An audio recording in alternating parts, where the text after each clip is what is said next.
press quick plane or map like that. Then this edge, quick plane or map, then select that edge, do the same thing, then select both and just drag it off to the side. I'll just move this out of the way.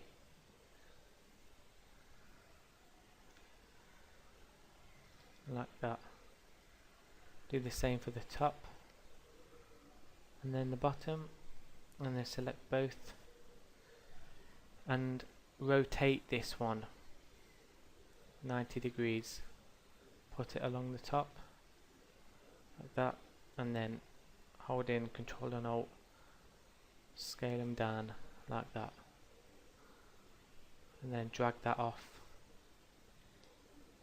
Just put it there. Doesn't matter where outside you put it, as long as you can find it when you go to fit it all in this box, it's completely fine. So now I'm just going to speed through the rest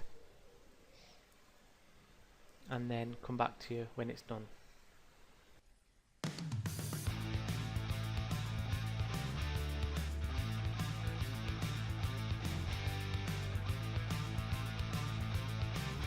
Okay, as you can see, I forgot to do the sides, so select this side and just do the same thing that we've been doing the whole time. Select that, just drag it back down to this one over here, scale it down a little bit. Now these sides are actually here, so I had put them in the wrong place, so just scale it up like that so it fits, and drag that in line.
Now that's all done. The next thing to do is to fit all of this inside here. So first thing we're going to do is select everything and just scale it down like that.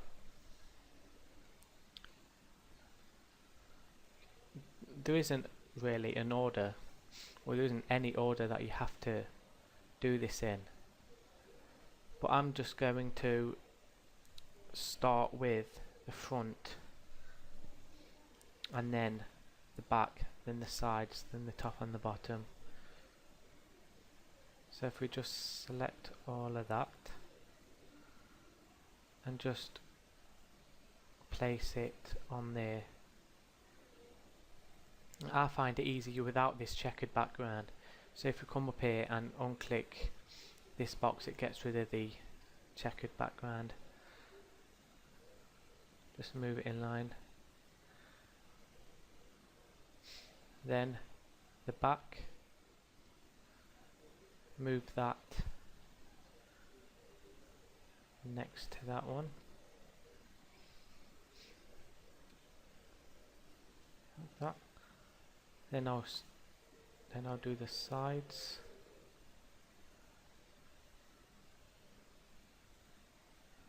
that.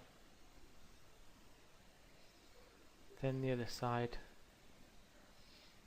By the way, the reason I'm clicking this is so in the UVs I know which part of the UV is for which part of the model. Then the top, I'll leave it sticking out for the minute, then I'll scale it down once I've finished. Then the bottom, I'll put that one down here.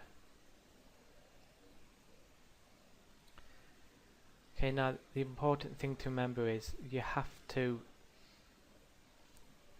with fitting everything in here, you have to leave as little empty space as possible, and in some cases it can't be helped, like this one, because there is actually nothing to put down here. So this is the final model after it's been unwrapped.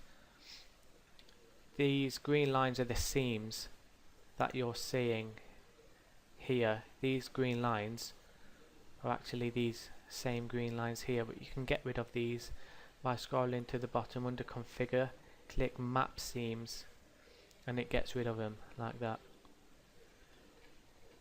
So come out of that, and we can